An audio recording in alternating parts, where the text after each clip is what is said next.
Dear students, welcome to smart education world. आप सबका smart education world में स्वागत है।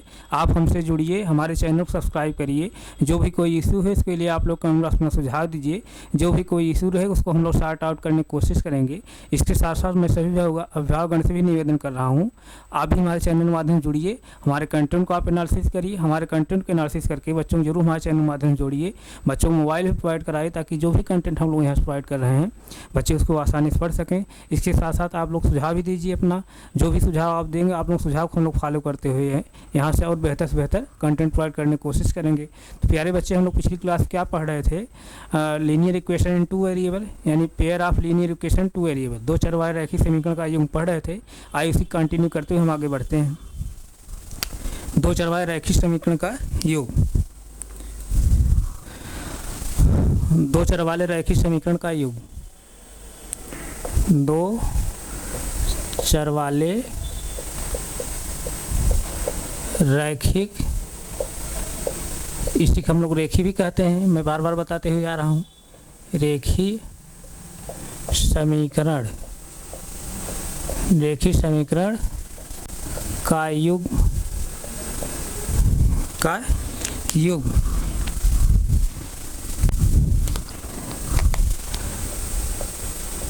यानी पेयर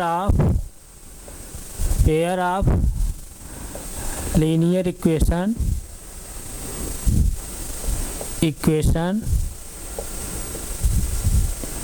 इन टू वेरिएबल्स।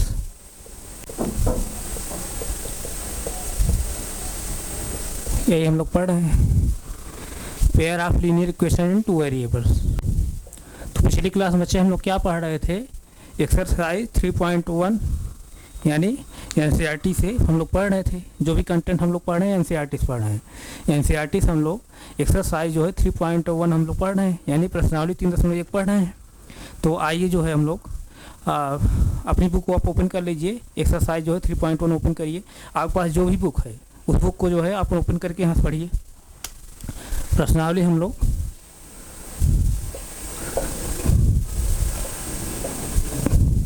3.1 पढ़ रहे हैं, यानी एक्सरसाइज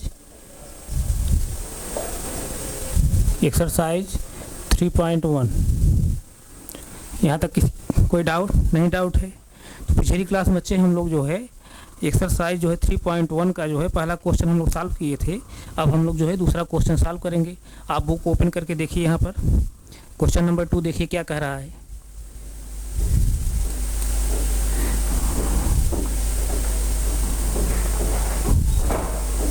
क्वेश्चन नंबर 2, ये सब हम लोग पढ़ चुके हैं। क्वेश्चन नंबर 2 चलिए, एक्सरसाइज 3.1 का क्वेश्चन नंबर 2। एक मिनट, हाँ यही है एक्सरसाइज 3.1 का क्वेश्चन नंबर 2 है।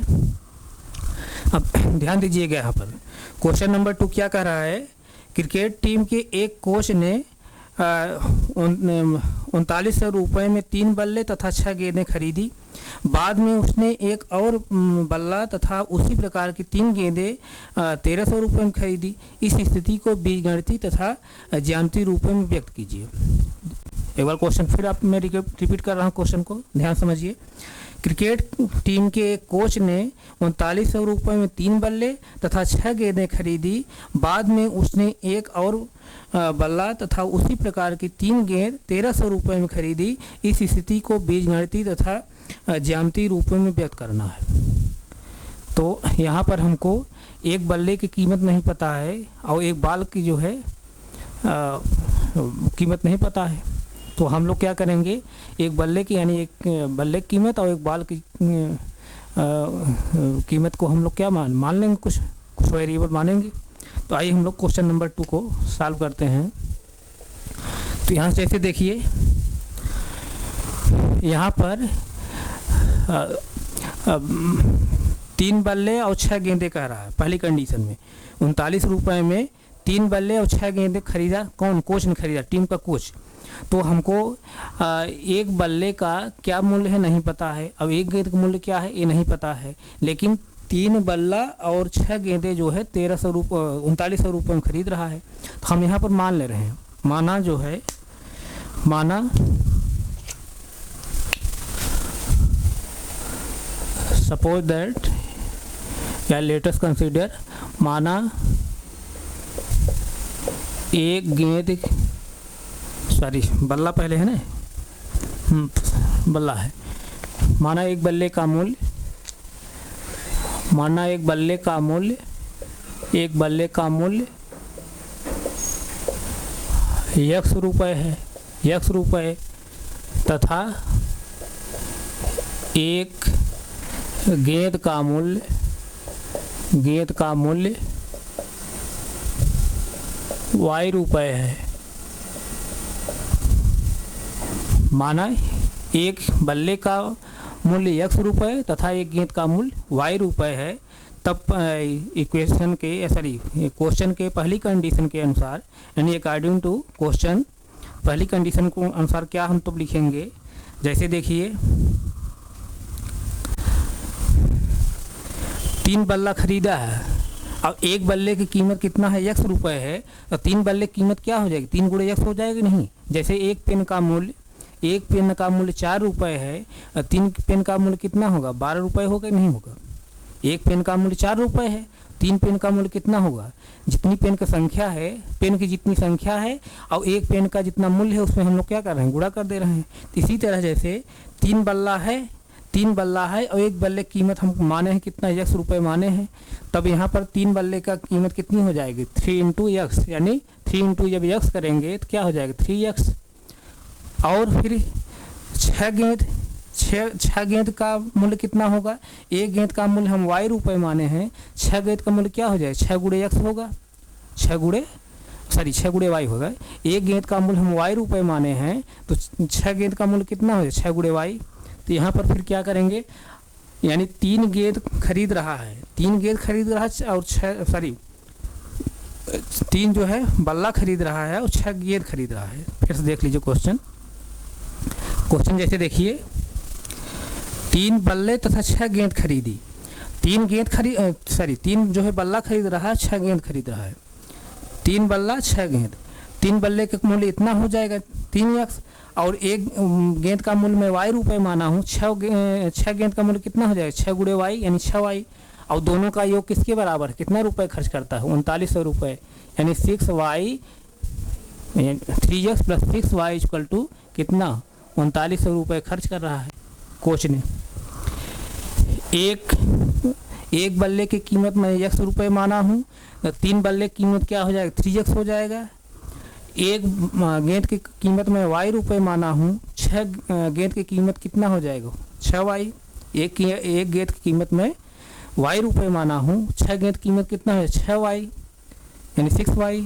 तो 3x प्लस 6y यानी 3 गेंद का मूल्य और 3 बल्ले का मूल्य और 6 गेंद का मूल्य जो है किसके बराबर है, 3900 रुपये के बराबर है। यानी जब कोच ने 3 गेंद खरीदा और कोच ने जब 3 बल्ला खरीदा और 6 गेंद खरीदा तो टोटल कितना रुपए खर्च कर रहा है, 3900 रुपये। 3 बल्ला 6 गेंद खरीद रहा है कोच तो 3900 रुपये, 3 बल्ला 6 गेंद, 3 बल्ला 6 गेंद, एक बल्ले की कीमत कितनी है, 3 रुपये, एक बल्ले की कीमत कितनी है, x रुपये, एक बल्ले की कीमत कितना है यहाँ पर, x रुपये है। तो x रुपये है, 3 बल्ले की कीमत क्या है, 3x रुपये। अब एक बल्ले की कीमत में यहाँ क्या माना है, y रुपये, तो 6 बल्ले की कीमत कितनी है, 6y रुपये, और इन्हीं दोनों का योग किसके बराबर है, 3900 रुपये के बराबर है। तो इस तरह से इक्वेशन नंबर 1 होगा। इसको और थोड़ा सिंपलीफाई आप कर देंगे, अगर 3 कॉमन ले लेंगे दोनों तरफ से, 3 कॉमन ले लेंगे तो क्या हो जाएगा, x हो जाएगा। अब 3 से इसको डिवाइड करेंगे क्या हो जाएगा, 2y, और इक्वल टू इधर से जब 3 कॉमन ले लेंगे क्या हो जाएगा, यहाँ पर 3 इंटू ए क्या हो जाएगा 1300, और 3 दोनों तरफ है कैंसिल हो गया तो क्या हो जाएगा यहाँ से x plus 2y equal to कितना 1300 रुपये। इक्वेशन नंबर कितना हो गया 1। यहाँ तक किसी बच्चे कोई डाउट नहीं, डाउट है। एक बार मैं इसको फिर से रिपीट कर दे रहा हूँ। पहली कंडीशन क्या कह रहा है कि कोच ने जो है 3 बल्ला खरीदा और 6 गेंद खरीदा और 3 बल्ला और 6 गेंद खरीद करके उसने 39 रुपये खर्च कर रहा है। अब हमको एक बल्ले की कीमत पता नहीं है और एक गेंद की भी कीमत नहीं पता है, तो एक बल्ले की कीमत मैं x रुपये मान ले रहा हूँ और एक गेंद की कीमत मैं y रुपये मान ले रहा हूँ। उसने जो 3 बल्ला खरीदा है तो 3 बल्ले का मूल्य तब क्या हो जाएगा, 3 गुणे x यानी 3x रुपये। फिर उसी तरह 6 गेंद की कीमत कितना हो जाएगा, 6 गेंद की कीमत कितना हो जाएगा, 6 गुणे y, यानी चूँकि एक गेंद का कीमत कितना है y रुपये है, तो 6 गेंद की कीमत कितने हो जाएगी, 6 गुणे y मतलब 6y। और यही 3 गेंद का मूल्य और 3 बल्ले का मूल्य और 6 गेंद का जो मूल्य है, 3 बल्ले का मूल्य और 6 गेंद का जो मूल्य है वो किसके बराबर, 39 रुपये के बराबर है। यहाँ से हम दोनों पक्षों से 3 जो है कॉमन ले लिए, दोनों पक्षों में दोनों साइड से 3 में कॉमन ले लिया, तो अब ये इक्वेशन क्या हो प्राप्त हो रहा हमको, x + 2y = 1300। इस तरह से इक्वेशन नंबर 1 हुआ। अब इक्वेशन नंबर जब 1 हमको प्राप्त हो गया है तो क्वेश्चन के अगली कंडीशन से फिर क्या हमको प्राप्त होगा। क्वेश्चन में अगली जो कंडीशन है क्या कह रहा है कि बाद में उसने एक और बल्ला तथा उसी प्रकार की 3 गेंद 1300 रुपये में खरीदा है। बाद में उसने एक बल्ला और 3 गेंदे 1300 रुपये में खरीदा। अब चूँकि मैं एक बल्ले की कीमत मैं माना हूँ x रुपये और एक गेंद की कीमत मैं मान लिया हूँ y रुपये है, तो दूसरी कंडीशन कर रहा है एक उसने बल्ला खरीदा और 3 गेंदे खरीदा और टोटल कितना पैसा खर्च कर रहा है, 1300 रुपये खर्च कर रहा है। तो एक बल्ले का कीमत कितना हो जाएगा, 1 गुणे x, 1 गुणे जब x करेंगे क्या होगा, x ही आएगा, x ही आएगा। ध्यान दीजिए x ही आएगा ना, एक में जब x गुणा करेंगे तो x ही आएगा। प्लस 3 गेंदे खरीद रहा है, 3 गेंदे, एक गेंद का मूल्य कितना है y रुपये, 3 गेंद का मूल्य कितना हो जाएगा 3y = कितना रुपये पूरा खर्च कर रहा है, 1300 रुपये, 1300 रुपये। यानी ये क्या हो जाएगा x + 3y = कितना 1300 रुपये। इक्वेशन नंबर 2 हुआ। इस तरह से इक्वेशन नंबर 1, इक्वेशन नंबर 2, ये जो इक्वेशन नंबर 1, इक्वेशन नंबर 2 जो दिया गया है मतलब कि क्वेश्चन के माध्यम से जो हम लोग अभी इक्वेशन नंबर 2 निकाले हैं, इक्वेशन नंबर 1 निकाले हैं, ये दोनों इक्वेशन क्या हैं, क्वेश्चन का क्या है, बीजगणितीय जो है निरूपण है, यानी अलजेब्रिक रिप्रेजेंटेशन है, अलजेब्रिक रिप्रेजेंटेशन है। जो क्वेश्चन कह रहा है, क्वेश्चन के माध्यम से जो है equation number 1, equation number 2 question का क्या है, अलजेब्रिक रिप्रेजेंटेशन है, यानी बीजगणितीय निरूपण है। तो अलजेब्रिक निरूपण हम लोग कर लिए, यानी बीजगणितीय निरूपण हम लोग कर लिए। अब इन्हीं बीजगणितीय निरूपण का जो हम लोग 2 इक्वेशन प्राप्त किए हैं, बीजगणितीय निरूपण से जो हम लोग 2 इक्वेशन प्राप्त किए हैं, इन्हीं दोनों इक्वेशन के माध्यम से हमको अब क्या बनाना है, इनका ज्यामितीय निरूपण हमको करना है, यानी ज्योमेट्रिक जो है रिप्रेजेंटेशन करना है, यानी ज्यामितीय निरूपण करना है, अर्थात हमको क्या बनाना है, ग्राफ बनाना है। तो अब हम क्या करेंगे, जब हमको 2 इक्वेशन प्राप्त हो गया है, 2 इक्वेशन प्राप्त हो गए, दोनों इक्वेशन का हम ग्राफ बनाएंगे। तो मैं पिछली क्लास से ही बताते हुए आ रहा हूँ, किसी भी 2 चरवाहे रैखिक समीकरण का, किसी भी लीनियर इक्वेशन 2 वेरिएबल्स का हम लोग जब ग्राफ बनाएंगे तो इस इक्वेशन का कम से कम हमको 2 सोल्यूशन पता होना चाहिए। अब यहाँ पर जैसे देखिए इक्वेशन नंबर 1 जो है 2 चरवाहा रैखिक समीकरण है, इक्वेशन नंबर 2 भी 2 चरवाहा रैखिक समीकरण है। अब ये दोनों इक्वेशन जब हम अलग अलग देखेंगे तो अलग अलग जब देखेंगे तो जैसे इक्वेशन नंबर 1 का भी तमाम ऐसे सोल्यूशन निकलें, क्योंकि 2 चरवाहा रैखिक समीकरण है। 2 चरवाहा रैखिक समीकरण पिछली क्लास से ही मैं बताते हुए आ रहा हूँ। 2 चरवाहा रैखिक समीकरण के एक से अधिक या अनेक या अनंत हल निकलते हैं। इसी तरह इक्वेशन नंबर 2 भी 2 चरवाहा रैखिक समीकरण है, इसका भी जो है अनंत हल हमको प्राप्त होंगे, अनेक हल प्राप्त होंगे। तो यहाँ से जो वेरिएबल है क्या है, x और y है। इक्वेशन नंबर 1 में भी x और y वेरिएबल है, इक्वेशन नंबर 2 में भी x और y क्या है वेरिएबल है, 2 वेरिएबल है। इन दोनों वेरिएबल के तमाम ऐसे भिन्न भिन्न मान होंगे जिस पर इक्वेशन क्या होगा, सेटिस्फाई होगा। इसका मतलब क्या, ये जो दोनों x और y हैं वेरिएबल, इनकी तमाम ऐसी वैल्यू होंगे जिस पर इक्वेशन सेटिस्फाई हो रहा है, वही क्या होगा, x और y की वैल्यू क्या होगी, इस इक्वेशन सोल्यूशन होगा। तो किसी भी समीकरण का यानी किसी भी 2 चरवाहा रैखिक समीकरण का हमको ग्राफ बनाने के लिए उसका कम से कम हमको 2 सोल्यूशन पता होना चाहिए। तब हम क्या करेंगे, इस कंडीशन में समीकरण नंबर 1 का जो है कम से कम 2 सोल्यूशन हम निकालेंगे, समीकरण नंबर 2 का भी हम लोग कम से कम 2 सोल्यूशन निकालेंगे, और 2 सोल्यूशन निकाल करके हम लोग दोनों समीकरण का हम लोग क्या बनाएंगे, ग्राफ बनाएंगे। यहाँ तक किसी बच्चे कोई डाउट नहीं? डाउट है तो आइए हम लोग जो है समीकरण नंबर 1 के माध्यम से हम लोग जो है कोऑर्डिनेट तैयार करते हैं। समीकरण नंबर 1 क्या है, जैसे देखिए समीकरण नंबर 1 यहाँ पे क्या है, x plus 2y x plus 2y x है, ध्यान दीजिएगा, x plus 2y equal to कितना है, 13 है। अब यहाँ पर हम क्या करेंगे, आप पिछली क्लास में मैं बताते हुए आ रहा हूँ कि अब यहाँ पर एक बार x बराबर 0 लेंगे तो y कुछ वैल्यू निकलेगी, y बराबर 0 लेंगे तो x कुछ वैल्यू निकलेगी, क्योंकि x और y के तमाम ऐसे मान होंगे जो इस इक्वेशन क्या होंगे, सेटिस्फाई करेंगे।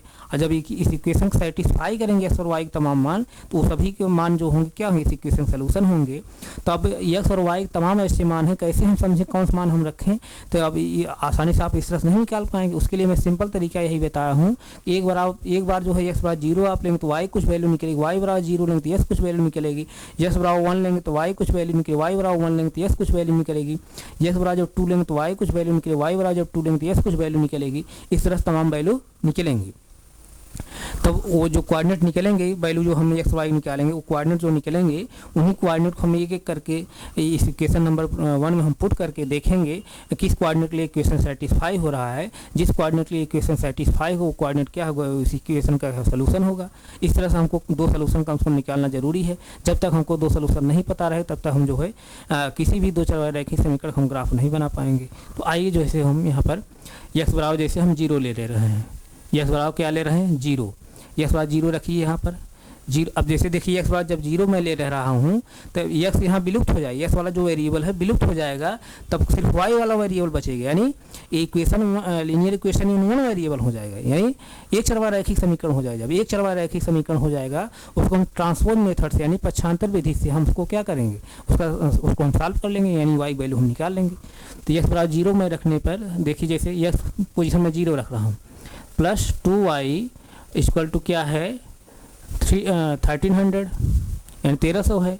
अब 0 जब 2y में जोड़ेंगे बच्चे तो क्या हो जाएगा, 2y ही आएगा, यानी 2y इक्वल टू क्या 1300 तो y इक्वल टू क्या हो जाएगा, यहाँ से y इक्वल टू यहाँ से क्या हो जाएगा 650 हो जाएगा, 650 y वैल्यू क्या निकल गई 650, y वैल्यू क्या निकल गई 650, y वैल्यू क्या निकल गई 650, यानी जो कोऑर्डिनेट हमको प्राप्त हुआ 0 और 650। यहाँ किसी बच्चे कोई डाउट नहीं, डाउट। अब हम लोग y बराबर यानी x बराबर जब 0 लिए हैं तब y वैल्यू क्या निकल का है, तब यहाँ लिख ली देन, यानी x बराबर 0 लेने पर y वैल्यू निकली है, x बराबर 0 लेने पर तब यानी देन तब y वैल्यू निकली है। इस तरह से हमको कोऑर्डिनेट क्या प्राप्त हुआ, इस तरह से प्राप्त हुआ। अब हम लोग y बराबर जब 0 ले रहे हैं, y बराबर जब 0 ले रहे हैं, y बराबर 0 ले रहे हैं तब देखिए x वैल्यू क्या निकल कर आती है, y पोजीशन 0 रखिए आप, तो x plus 2 into 0 equal to क्या है 1300, तो 2 इंटू 0 करेंगे क्या हो जाएगा 0 हो जाएगा, यानी x वैल्यू जो निकल कर आई तब क्या हो जाएगी x प्लस 0 जैसे करेंगे इक्वल टू 1300, तो x वैल्यू जो निकल कर आई क्या निकल कर आई 1300। यहाँ तक किसी बच्चे कोई डाउट नहीं, डाउट है ना, यानी x y बराबर 0 लेने पर x तब जो है तब x वैल्यू क्या निकल कर आ रही है 1300, यानी यहाँ कोऑर्डिनेट हमको क्या प्राप्त हो 1300 और 0। इस तरह से यहाँ तक किसी बच्चे कोई डाउट हुए नहीं, डाउट है ना, कोई डाउट हो बताइए, नहीं डाउट है। अब 2 कोऑर्डिनेट हमको प्राप्त हो गया। अब इन्हीं दोनों कोऑर्डिनेट को पहले हम इक्वेशन नंबर 1 पुट करके देख लें क्या इन दोनों कोऑर्डिनेट को इक्वेशन सेटिस्फाई कर रहा है। अगर दोनों कोऑर्डिनेट को इक्वेशन सेटिस्फाई कर लेगा, ये दोनों कोऑर्डिनेट क्या होंगे, इस इक्वेशन सोल्यूशन होंगे। तो आइए हम लोग यहाँ सेटिस्फाई कराते हैं। जैसे इक्वेशन नंबर 1 क्या है, x plus 2y equal to कितना है 1300, x बराबर हम लोग क्या ले रहे हैं 0 ले रहे हैं, y बराबर तो क्या है यहाँ पर y बराबर क्या है 650 है, 650 रखिए हैं। x पोजीशन क्या रखिए 0 प्लस y पोजीशन क्या रखेंगे 650 इक्वल टू क्या है 1300। अब जैसे देखिए 0 में जब 650 2 में गुणा करें क्या आ जाएगा 0 प्लस 650 जब 2 में गुणा करें क्या आ जाएगा 1300 आ जाएगा, 1300 इक्वल टू क्या हो जाएगा 1300, जीरो में जो 1300 है जो जोड़ेंगे क्या हो जाएगा 1300 ही होगा, यानी 1300 इक्वल टू 1300, यानी left hand side equal to क्या राइट हैंड साइड। इसका मतलब क्या, x बराबर 0 लेने पर y बराबर 650 लेने पर इक्वेशन का बाएं पक्ष दाएं पक्ष समान हो रहा है। इसका मतलब x बराबर 0 y बराबर 650 इस इक्वेशन क्या है सलूशन है। इसका मतलब जो कोऑर्डिनेट हम लोग पहला निकाले हैं इसी पहले समीकरण के लिए क्या है इसका सलूशन है। जो कोऑर्डिनेट हम लोग 1 निकाले हैं, पहला जो कोऑर्डिनेट निकाले हैं इक्वेशन नंबर 1 के लिए क्या है सलूशन है, हल है। यहाँ तक किसी बच्चे कोई डाउट नहीं? डाउट। अब इसी तरह कोऑर्डिनेट नंबर 2 को भी हम लोग यहाँ देखते हैं रख करके क्या सेटिस्फाई कर रहा है। x बराबर क्या है 1300 है, x बराबर 1300, y बराबर क्या है 0 है। इक्वेशन नंबर 1 क्या है, जैसे x plus 2y equal to कितना है 1300 है। पुट करिए, x पोजीशन क्या रखेंगे 1300 प्लस 2y, y पोजीशन क्या रखेंगे 0 इक्वल टू क्या 1300। अब जैसे देखिए 2 में जब 0 को मल्टीप्लाई करेंगे क्या आ जाएगा 0 आएगा, यानी 1300 प्लस कितना 0 इक्वल टू कितना 1300 जब 1300 में जब 0 ऐड करेंगे क्या आएगा 1300 ही आएगा। इधर क्या हो जाएगा फिर 1300, यानी left hand side equal to right hand side, यानी बाएं पक्ष दाएं पक्ष समान हो रहा है। किस वैल्यू के लिए, x बराबर 1300 y बराबर 0 पर इक्वेशन सेटिस्फाई हो रहा है। इसका मतलब जो है x बराबर 1300 y बराबर 0 जो है इस इक्वेशन क्या सलूशन है। इसका मतलब कोऑर्डिनेट नंबर 2 ही जो है इस इक्वेशन क्या सलूशन है। अब समीकरण नंबर 1 का हमको 2 सलूशन प्राप्त हो गया, तो हमको अब और सलूशन बहुत ज़्यादा निकालने की कोई ज़रूरत नहीं है, क्योंकि हमारा काम हो गया। क्यों काम हो गया, क्योंकि किसी भी समीकरण का, दो चरवार रेखीय समीकरण का ग्राफ बनाने के लिए उसका हमको कम से कम 2 सलूशन जानना जरूरी है, तभी हम ग्राफ बना पाएंगे। तो हमको 2 सलूशन यहाँ मिल गया है तो हम ग्राफ यहाँ बना लेंगे। यहाँ तक किसी बच्चे कोई डाउट नहीं? डाउट है ना? आप इसको नोट करिए पहले, तब अगले क्वेश्चन के लिए अगले जो है इक्वेशन के लिए हम लोग कोऑर्डिनेट निकालते हैं। आप इसको पहले तुरंत नोट करिए तभी इक्वेशन नंबर 2 के लिए हम लोग कोऑर्डिनेट निकालते हैं। नोट करते रहिए, मैं इक्वेशन नंबर 2 के लिए कोऑर्डिनेट निकाल रहा हूँ। जैसे देखिए अब इक्वेशन नंबर 2 के लिए, इक्वेशन नंबर 1 के लिए था ये ऊपर, अब इक्वेशन नंबर 2 के लिए मैं निकाल रहा हूँ। इक्वेशन नंबर 2 जैसे क्या है, इक्वेशन नंबर 2 क्या है x plus 3y equal to कितना है 1300 है। अब यहाँ पर जैसे हम x बराबर पहले 0 लेंगे, x बार 0 रखिए 0 प्लस 3y, जैसे x बार 0 मैं ले रहा हूँ तो इक्वेशन एक चरवार रेखीय समीकरण बन जा रहा है, यानी ये इक्वेशन जो है लीनियर इक्वेशन में नॉन वेरिएबल बन जा रहा है। तो यानी y वाला वेरिएबल सिर्फ बच रहा है, x वाला विलुप्त हो जा रहा है। तो हम y वैल्यू ट्रांसपोज मेथड निकाल लेंगे, एक चरवार रेखीय समीकरण है 3y इक्वल टू कितना 1300। अब 0 जब 3y जोड़ेंगे क्या आएगा 3y ही आएगा, यानी 3y इक्वल टू 1300। तो y इक्वल टू क्या हो जाएगा बच्चे यहाँ से 1300 पूरे का पान कितना 3। यहाँ तक किसी बच्चे कोई डाउट नहीं? डाउट है। यानी x बराबर 0 लेने पर तब जो है देन तब y वैल्यू जो निकल कर आ रही है 1300 पूरे का पान कितना 3। इसका मतलब जो कोऑर्डिनेट हमको प्राप्त हुआ 0 और 1300/3, इस तरह पहला कोऑर्डिनेट प्राप्त हुआ। यहाँ तक किसी बच्चे कोई डाउट नहीं? डाउट। इसी तरह जैसे हम अब y बराबर जब 0 लेंगे तब देखिए y बराबर जब 0 लेंगे तब x वैल्यू क्या निकल कर आती है। y बराबर 0 लीजिए, x plus 3y, y position क्या रखेंगे 0 इक्वल टू क्या है 1300। अब जैसे देखिए यहाँ पर x 3 इंटू जब 0 करें क्या है 0 प्लस 0 इक्वल टू क्या 1300। अब x में जब 0 जोड़ेंगे तो क्या हो जाएगा x ही होगा, x इक्वल टू कितना 1300। यानी y बराबर 0 लेने पर तब x की वैल्यू क्या निकल कर आ रही है, तब x इक्वल टू क्या निकल कर आ रहा है 1300। यानी जो कोऑर्डिनेट हमको प्राप्त हुआ क्या 1300 और 0, 2 कोऑर्डिनेट हमको मिल गया। अब इन्हीं दोनों कोऑर्डिनेट को इक्वेशन नंबर 2 में आप रखिए, पुट करिए। अगर दोनों कोऑर्डिनेट जो है इक्वेशन नंबर 2 को सेटिस्फाई कर रहे हों तो अब हम क्या कहेंगे, दोनों कोऑर्डिनेट क्या है इस इक्वेशन नंबर 2 का क्या सलूशन है। तो इक्वेशन नंबर 2 हम लोग पुट कर रहे हैं, आप कन्फ्यूज बिल्कुल मत होइए। x plus 3y equal to कितना है 1300 है। अब x बराबर हम पहले कोऑर्डिनेट क्या ले रहे हैं, x बराबर कितना है 0 है, x बराबर 0, y बराबर क्या है, y बराबर 1300 बटे 3 यानी 1300/3 है। अब जैसे ही x पोजीशन क्या रखेंगे 0 रखिए, प्लस 3 इंटू वाई पोजीशन क्या रखना है 1300 पूरे का पान 3 इक्वल टू क्या है 1300, ऊपर 3 नीचे 3 कैंसिल हो जाएगा, तो क्या बचा है यहाँ 0 प्लस 1300 इक्वल टू 1300। अब 0 में जो 1300 जोड़ेंगे 1300 ही आएगा, यानी 1300 इक्वल टू 1300, यानी left hand side equal to क्या हो जाएगा राइट हैंड साइड।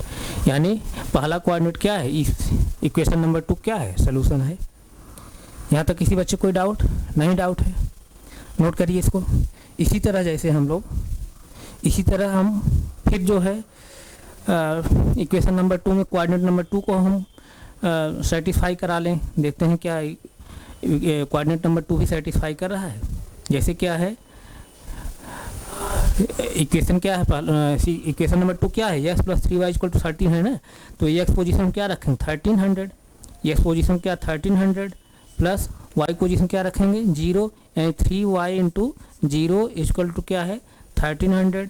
अब जैसे देखिए 3 इंटू जब 0 करें क्या हो जाएगा 0 हो जाएगा, यानी 1300 प्लस क्या 0 इक्वल टू क्या 1300। अब 1300 जब 0 ऐड करें क्या आएगा 1300 ही आएगा, इक्वल टू कितना हो जाएगा 1300। इसका मतलब क्या left hand side equal to क्या हो जाएगा राइट हैंड साइड। यानी कोऑर्डिनेट नंबर जो 2 है, यानी x बराबर क्या 1300 y बराबर 0 रखने पर इक्वेशन नंबर 2 में इक्वेशन का बाएं पक्ष दाएं पक्ष समान हो रहा है। इसका मतलब क्या कोऑर्डिनेट नंबर 2 भी जो है इक्वेशन नंबर कोऑर्डिनेट जो दूसरा कोऑर्डिनेट जो निकाले हैं इक्वेशन नंबर 2 के लिए क्या है सलूशन है। इसका मतलब इक्वेशन नंबर 2 का भी हमको 2 सलूशन प्राप्त हो गया। जब इक्वेशन नंबर 1 और इक्वेशन नंबर 2 का हमको जब 2 सलूशन प्राप्त हो गया है, तो हम क्या करेंगे इन्हीं दोनों सलूशन के माध्यम से हम क्या बनाएंगे ग्राफ बनाएंगे। यहाँ तक किसी बच्चे कोई डाउट नहीं, डाउट आप नोट करिए तो हम लोग ग्राफ बनाएं, नोट करिए तुरंत।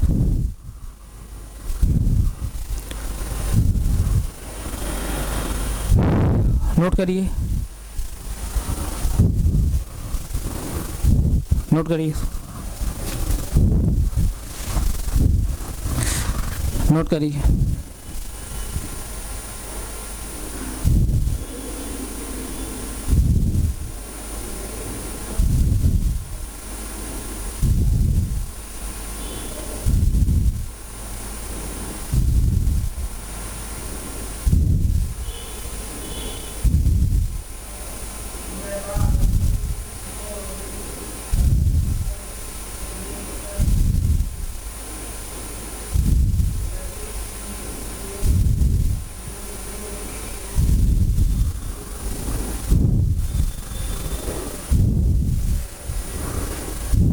नोट हो गया, नोट करिए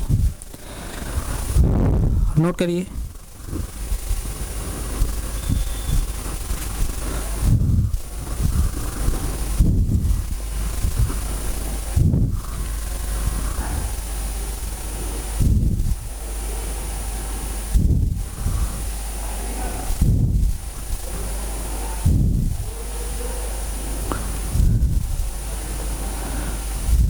नोट हो गया,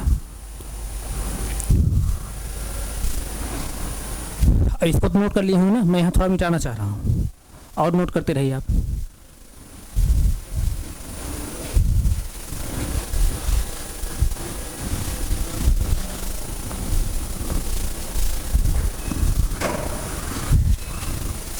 जैसे देखिए इक्वेशन नंबर 1 क्या है, x प्लस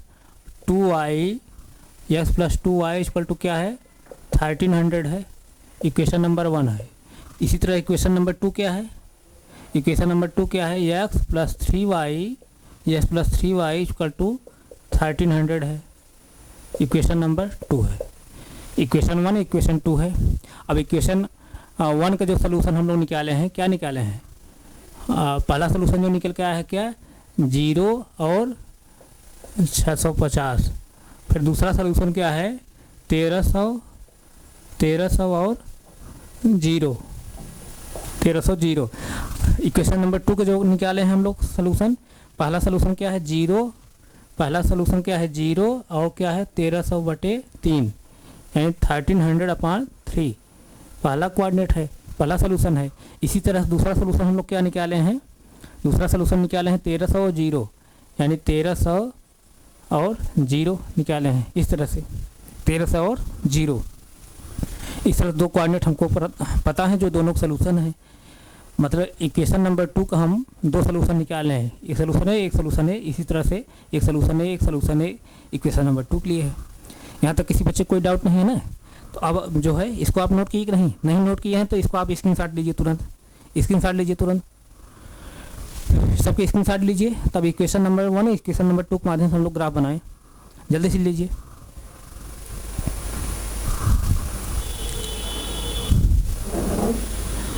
ले लिए,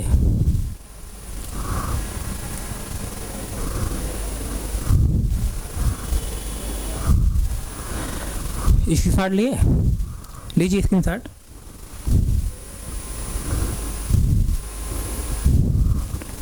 ठीक है, आइए हम लोग अब ग्राफ बनाते हैं।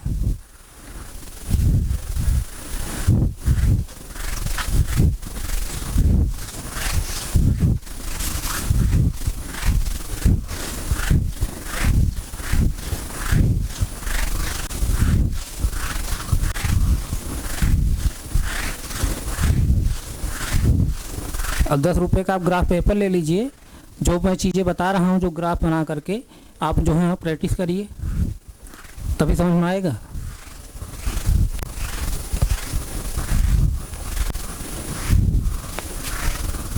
आइए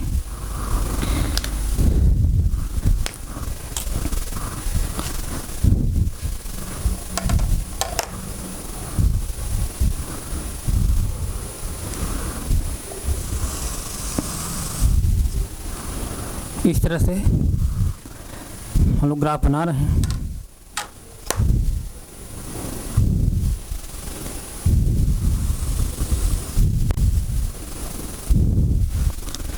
अब जैसे देखिए इक्वेशन नंबर 1 के लिए पहला जो कोऑर्डिनेट क्या है, भुज कितनी है, भुज कितनी है यानी अभिसा कितनी है, 0 है। 0 मतलब मूल बिंदु पर ही है, मूल बिंदु पर है। और कोट कितनी है, 650 है। 650 मतलब कोट क्या होती है, वाई चली गई दूरी।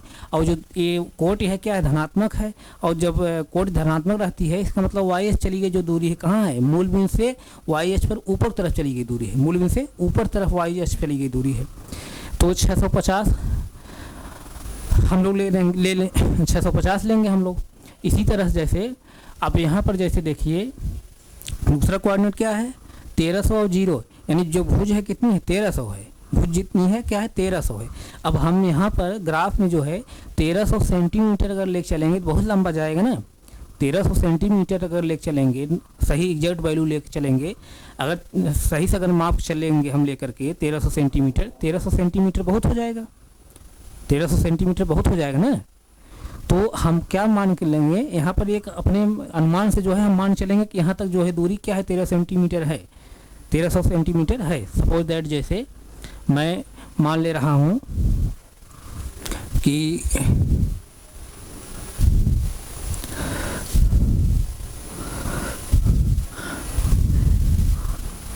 मैं जैसे मान ले रहा हूँ कि सपोज दैट 9 सेंटीमीटर पर 1300 सेंटीमीटर है, 9 सेंटीमीटर पर 1300 सेंटीमीटर है। अब जो जैसे देखिए इस कोऑर्डिनेट को आप देखिए, एक कोऑर्डिनेट जो है कहाँ है, चूँकि धनात्मक है। जब धनात्मक है इसका मतलब भुज धनात्मक है। जब भुज धनात्मक है तो अब भुज को हम क्या कहते हैं, एक्स अक्ष चली गई दूरी को भुज कहते हैं। और जब धनात्मक भुज रहेगी तो इसका मतलब क्या है, एक्स अक्ष पे जो चली गई दूरी कहाँ है, मूल बिंदु से दाहिनी तरफ है एक्स अक्ष चली गई दूरी। मैं पिछली क्लास से बताते आ रहा हूँ, यह सच पर जो चली गई दूरी होती है मूल बिंदु से दाहिनी तरफ धनात्मक होती है, यह सच पर मूल बिंदु से बाईं तरफ चली गई दूरी ऋणात्मक होती है, वाई अक्ष पर जो है मूल बिंदु से ऊपर तरफ चली गई दूरी धनात्मक होती है, वाई अक्ष पर मूल बिंदु से नीचे तरफ चली गई दूरी क्या होती है, ऋणात्मक होती है।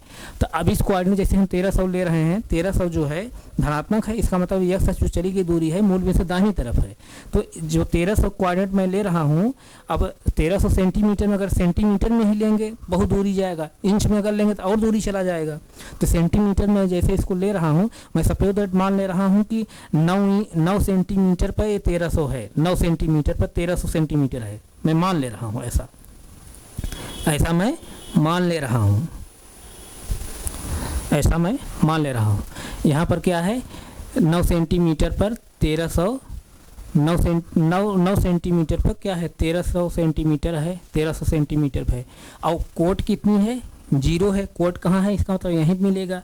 अब पहला कोऑर्डिनेट, अब देखिए पहला कोऑर्डिनेट क्या है, 0 और 650, यानी भुज कितनी है 0 है, अब कोट कितनी है 650, और 650 जो है धनात्मक है, इसका मतलब वाई अक्ष पर चली गई जो दूरी है मूल बिंदु से ऊपर तरफ है।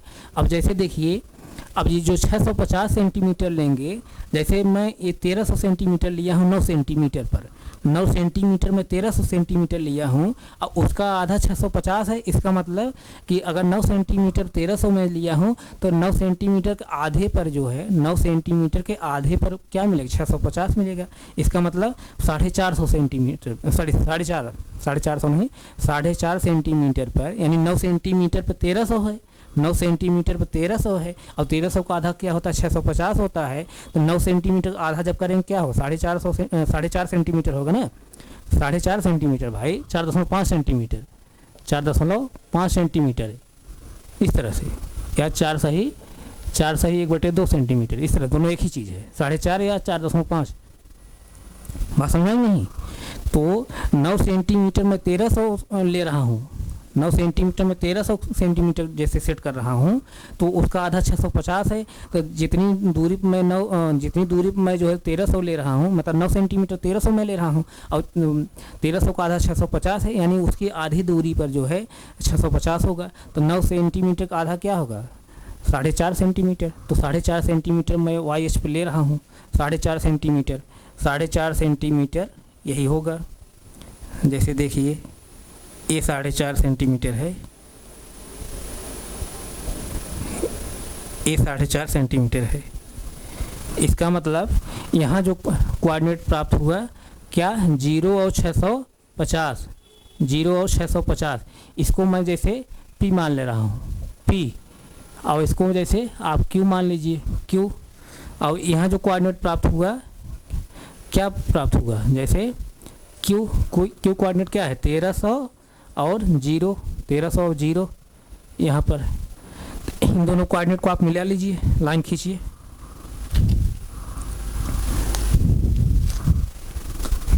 जैसे देखिए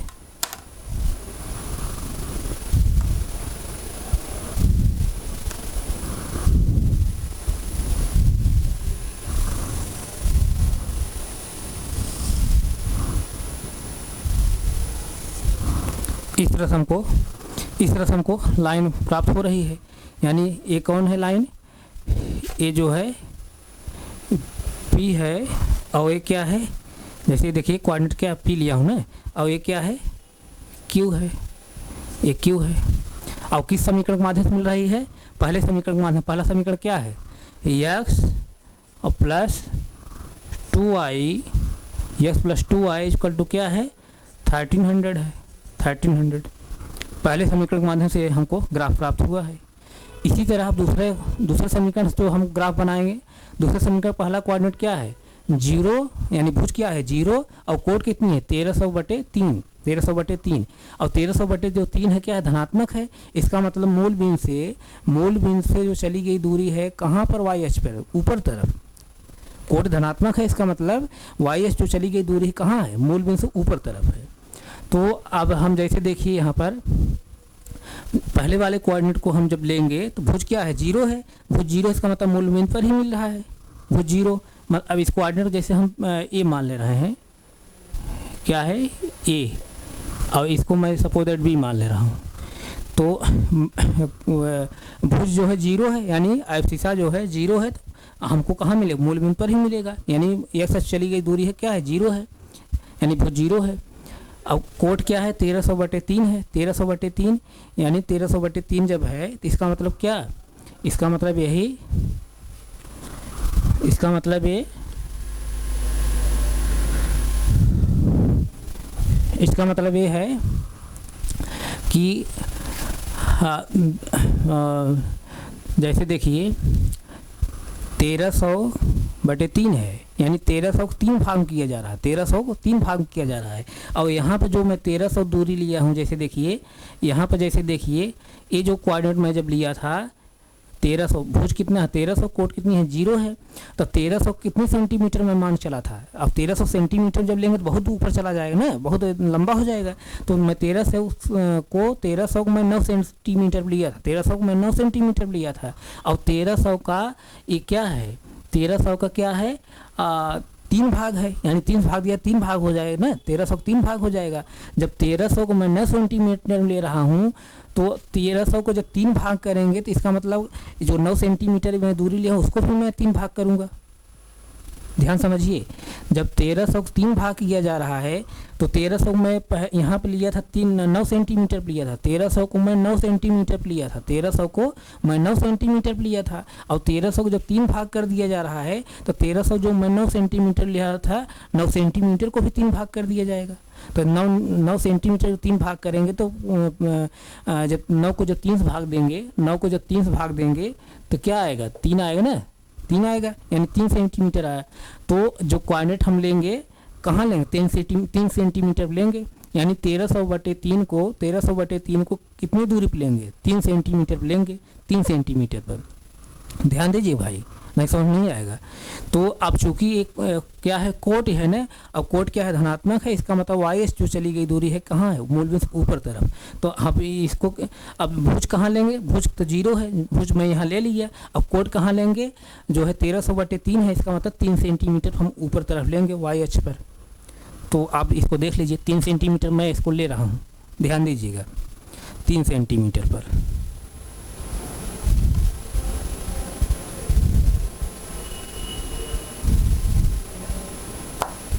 तीन सेंटीमीटर पर, जैसे यहाँ पर लिया 3 सेंटीमीटर। अब ये जो कोऑर्डिनेट हो गया, पहला कोऑर्डिनेट क्या, ए मैं माना हूँ ना, ए क्या है, 0 और 1300/3 है। और इसको हम लोग माने क्या है, ए माने हैं, क्या माने हैं, ए। इस तरह से पहला कोऑर्डिनेट हम ले लिए। और दूसरा कोऑर्डिनेट क्या है, 1300। अब जैसे देखिए दूसरा कोऑर्डिनेट इसका क्या है, 1300 और समीकरण नंबर 1 में भी 1300 है, 1300 और 1300 ऑलरेडी हम लोग कोऑर्डिनेट यहाँ लिए हैं। तो इसका मतलब ये दूसरा जो कोऑर्डिनेट प्राप्त हो रहा है बी, कहाँ प्राप्त हो रहा है, इसी के ऊपर प्राप्त हो रहा है, यहीं पर बी भी हमको मिल रहा है, क्या मिल रहा है, बी भी मिल रहा है। तो इसका मतलब तब जैसे देखिए, जब बी भी मिल रहा है तब इसको यहीं मिला लीजिए, कोऑर्डिनेट नंबर बी भी यहीं प्राप्त हो रहा है, सेम यहीं पर, क्योंकि 1300 ए भी है, 1300 ए भी है। देखिए 1300 ए भी है, 1300 ए भी है। तो इसका मतलब जहाँ क्यू मिला है वहीं पर बी भी मिल रहा है। तो बी वाला कोऑर्डिनेट क्या है, ये भी 1300 है, 1300 और 0 है, 1300 और यहाँ पर मिल रहा है, मिला लीजिए, इसी को मिला लीजिए। जैसे देखिए ए पॉइंट क्या है, ए है, ए यहाँ पर ए था, यहाँ पर क्या है, बी है, मिला लीजिए ए और बी को आप मिला लीजिए।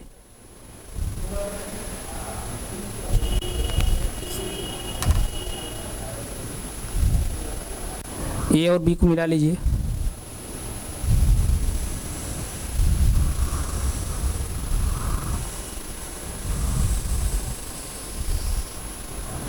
ए और बी को मिला लीजिए, ए और बी को मिला लेंगे, एक कौन लाइन मिल रही है, ए, और क्या मिल रही है, बी, ए बी मिल रही है। और किस समीकरण के माध्यम से मिल रही है, किस समीकरण के माध्यम से मिल रही है, समीकरण नंबर 2 के माध्यम से। समीकरण नंबर 2 क्या है, x + 3y = क्या है, 1300 है। इसके माध्यम से मिल रही है। इस तरह से समीकरण 1 समीकरण नंबर 2 से ये 2 लाइनें मिली हैं हमको। यही जो है समीकरण नंबर 1 समीकरण नंबर 2 क्या है, ग्राफ है। यानी समीकरण नंबर 1 समीकरण नंबर 2 क्या है, ज्योमेट्रिक रिप्रेजेंटेशन है। ज्योमेट्रिक रिप्रेजेंटेशन है यानी ज्यामितीय निरूपण है। और ये दोनों लाइनें जो है, दोनों लाइनें कहाँ इंटरसेक्ट कर रही हैं, इसी पॉइंट पर इंटरसेक्ट कर रही हैं। इसी पॉइंट पर इंटरसेक्ट कर रही हैं। किस पॉइंट पर, किस पॉइंट पर, 1300 और 0 पर। 1300 और 0 पर, 1300 और 0 दोनों लाइनें क्या कर रहे हैं, इंटरसेक्ट कर रहे हैं, प्रतिच्छेदित कर रहे हैं। देखिए दोनों लाइनें एक दूसरे प्रतिच्छेदित कर दी नहीं, यहीं पर दोनों लाइनें एक दूसरे के यहीं प्रतिच्छेदित कर दी, इंटरसेक्ट कर दिया। और जब इंटरसेक्ट कर दी लाइनें, दोनों लाइनें जब एक दूसरे पर इंटरसेक्ट कर दिया, यानी दोनों रेखाएं एक दूसरे के प्रतिच्छेदित कर रही हैं, जहाँ पर दोनों रेखाएं एक दूसरे प्रतिच्छेदित करेंगी, वही बिंदु क्या होगा, वहीं पर जो कोऑर्डिनेट प्राप्त हो वही क्या होगा, दोनों समीकरण ले क्या होगा, सलूशन होगा। यानी इस कंडीशन में बताया था जब दो समीकरण को एक ही जो है जब दो समीकरण के माध्यम से दोनों रेखाओं का एक ही जब तलब हम लोग पढ़ेंगे, एक ही प्लेन पढ़ेंगे, उसके लिए 3 कंडीशन बनती है। पहली कंडीशन क्या बनती है कि पहली कंडीशन ये बनती है कि दोनों रेखाएं एक दूसरे इंटरसेक्ट करेंगी। जब दोनों रेखाएं इंटरसेक्ट करेंगी उस कंडीशन क्या होता है, सिर्फ जो है हमको सिर्फ एक हल प्राप्त होता है, यानी एक यूनिक हल प्राप्त होता है, यूनिक सोल्यूशन प्राप्त होता है, एक अद्वितीय हल प्राप्त होता है। और जब जो है दोनों रेखाएं एक दूसरे पैरेलल रहेंगी तो हमको कोई हल नहीं प्राप्त होगा। अब जब दोनों रेखाएं एक दूसरे क्या करेंगे, कोइंसिडेंट करेंगे, यानी एक दूसरे संपाती जब रहेंगी हमको अनेक हल प्राप्त होगा, अनेक हल यानी अनंत हल प्राप्त होंगे। तब दोनों रेखाएं एक दूसरे को इंटरसेक्ट कर रही हैं, और जब इंटरसेक्ट करेंगे सिर्फ एक ही बिंदु करेंगी, जब कई जगह नहीं करेंगी, सिर्फ एक ही जगह। जब रेखाएं एक दूसरे के इंटरसेक्ट करेंगे, प्रतिच्छेदित जब करेंगी तो सिर्फ एक ही बिंदु प्रतिच्छेदित करेंगी, और जो एक बिंदु होगा वहीं पर हमको कोऑर्डिनेट प्राप्त, वही कोऑर्डिनेट जो होगा वही दोनों रेखाओं के लिए क्या होगा, सलूशन होगा, यानी दोनों समीकरण के सलूशन होगा। अब यही जो है 1300 यानी 1300 जो दोनों कोऑर्डिनेट यहाँ मिला है, इस प्रतिच्छेदन बिंदु पर यानी इंटरसेक्ट पॉइंट पर, यानी प्रतिच्छेद बिंदु पर यही कोऑर्डिनेट क्या होगा, इन दोनों समीकरणों का सलूशन होगा। इस कोऑर्डिनेट को हम दोनों सलूशन रखेंगे, दोनों सलूशन क्या होगा, सेटिस्फाई होगा। बात समझ में नहीं भाई? तो कहने का मतलब दोनों समीकरण के माध्यम से हम लोग जो ग्राफ बनाए हैं, हमको दोनों जो रेखाएं मिली हैं एक दूसरे क्या कर रहे हैं, इंटरसेक्ट कर रही हैं, और जिस बिंदु पर इंटरसेक्ट कर रही हैं वही कोऑर्डिनेट, वही पॉइंट जो है इन दोनों समीकरण में क्या होगा, सलूशन होगा। यहाँ तक किसी बच्चे कोई डाउट नहीं? डाउट तो अभी जो सलूशन वाला जो कंडीशन बन रही है, इसको अगले टॉपिक में ही पढ़ना है, अगले जो है अगली एक्सरसाइज पढ़ना है हम लोग को। अभी यहाँ हमको खाली दिखाना था कि इन दोनों समीकरण को ज्योमेट्रिक रिप्रेजेंटेशन करना था, यानी ज्यामितीय निरूपण करना था। लेकिन आप समझते चलिए अभी से, जहाँ पे दोनों रेखाएं इंटरसेक्ट कर रही हैं, यहाँ पे जो कोऑर्डिनेट प्राप्त हो रहा है, जैसे 1300 कोऑर्डिनेट प्राप्त हो रहा है, यही 1300 समीकरण नंबर 1 में रखेंगे तब भी सेटिस्फाई करेगा, समीकरण नंबर 2 में जब रखेंगे तब भी सेटिस्फाई होगा। यानी समीकरण नंबर 1 और समीकरण नंबर 2 को जब हम लोग दोनों को एक ही साथ पढ़ रहे हैं, ध्यान समझिए, इक्वेशन